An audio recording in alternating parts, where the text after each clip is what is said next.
Good morning, Travel Jazzman Scholar here.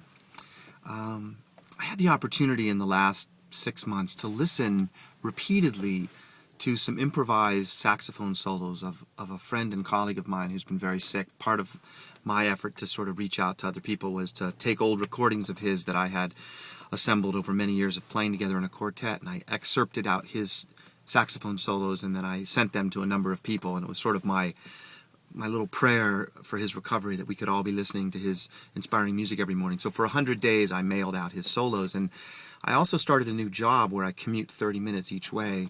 And I would listen to these solos repeatedly. And being a jazz musician myself, I've spent parts of my study time in the many years I've been a musician learning the solos of other great musicians. So I'm used to hearing a solo repeatedly and internalizing the phraseology and the dynamics and the tonality and then being able to sing that solo. And that's one of the ways I've taught myself is by studying some of the masters, Charlie Parker, Lester Young, Bill Evans, Bud Powell, people like that.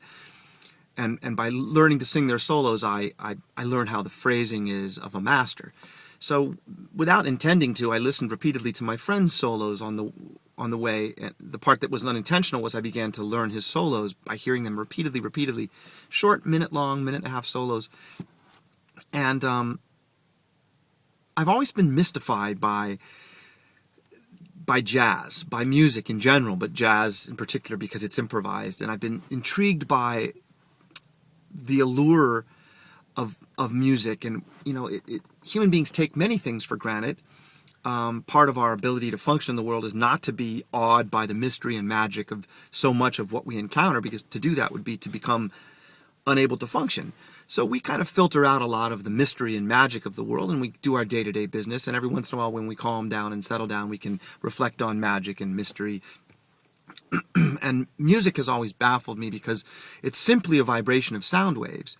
And of course, it's more than that. It entails a certain kind of internal expression of the person, whether they're composing music or whether they're improvising it. In fact, those are very similar phenomena. They are the expression of someone's musicality, although in one case, in the improvised case, you have to be really trained in order to allow it out.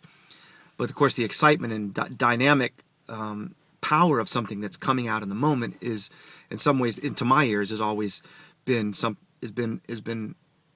what draws me to jazz rather than classical composed music. Although I love classical music, I'm drawn to the inspired moment. I can participate as a listener in a jazz musician's improvisation. So here I am listening to my friend repeatedly. And I should say I have an idea of who my friend is. This musician, colleague, friend, inspiring player, mentor of mine, wonderful saxophonist, highly regarded by anyone who's ever heard him, though completely unknown. But there's something about him, his personality, that I've always loved.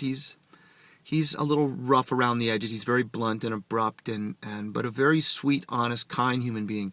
And as I was listening to his solos, I had two experiences in the same day. The first experience was I suddenly heard in his solos a kind of human striving to express beauty. Now, of course, music is very beautiful. His playing is very beautiful. His tone is so sonorous. His technique is almost flawless.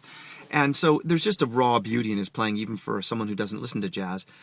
But when I say I heard a striving, I could feel a part of this human being reaching for something glorious and brilliant in every phrase, in every solo, in every note. There was this quality of humanity that was reaching for some sort of higher, essential truth. So I kind of got that on the way to work one morning, and I was like, wow. And I played a few of the solos, and I was like, I hear it in all of his solos. I hear human striving. Now, I had been at some trainings for a particular style of pedagogy and education called Waldorf, and they like to talk about teachers doing art in front of their students and showing students the importance of creative striving. So I'd sort of had the idea of striving in my mind, but I wasn't framing his music in that way. It just came to me that, in fact, he was striving. And not in a way that sounds as though he was struggling, but he was reaching for something in every moment. And I thought, wow, is that conscious in him? Is he meaning to do that? Or is that just what happens when you play? And then in the evening on the way home, I had a long, beautiful conversation with him where I tried to express this striving. And I got off the phone, and my friend is very sick. he's been getting better, but I'm feeling that, talking to him, I'm feeling that how precious life is. Here's a man with cancer all over his body, and I'm feeling how precious life is. And so I came out of the phone conversation with him very emotional and feeling, well, I didn't really express myself well. He didn't get the striving thing. I think he took it as an insult to his playing. Anyway, I came away in a sort of raw emotional state. I put on some more music of his, and suddenly I heard, it's almost as if the language of jazz, people say jazz is a language, music is a language. Well, what is language? It's the expression of thought, idea, intention, sentiment, emotion in words. That's what language is by definition. It's the expression of something true, some narrative, some idea, and we capture as best we can in these words, and we attempt to let them flow out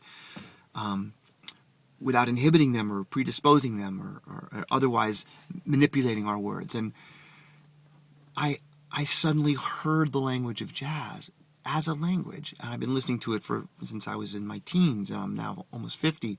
I've studied it for years, I've played it, and I've always said, that's a language, but I actually heard the language. And here's what I heard. First of all, I heard my friend's essence. So when I think of my friend John, I don't think of his saxophone or his hair or his clothes. I think of this essence of him that no matter what he does or says, it's always going to be there. And I began to think all of our closest friends have an essence, a quality that's always there when we reflect on them. It's the thing that makes them them. It's the thing that we love. And I suddenly heard just that essence pouring through his music.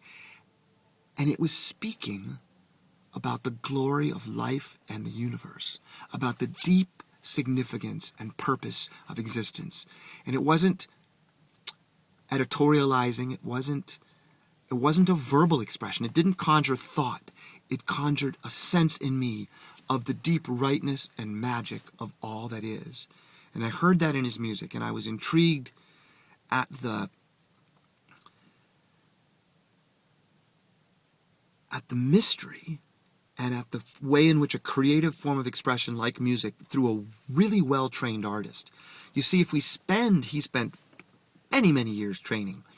When we train this beautiful organism to do something creative and meaningful, and then step out of the way and allow that creativity to pour forth, it expresses the intelligence of the universe, the sentiments and sentience of all that is. And that sentience, that intelligence, that creativity, that voice of God is speaking only of beauty and only of great striving for even more love. So that's what I got out of listening to jazz and many years of training and having an opportunity to commute and have an hour of those beautiful solos ringing in my mind. And with that, Tribal Jazzman Scholar will sign off. Thanks.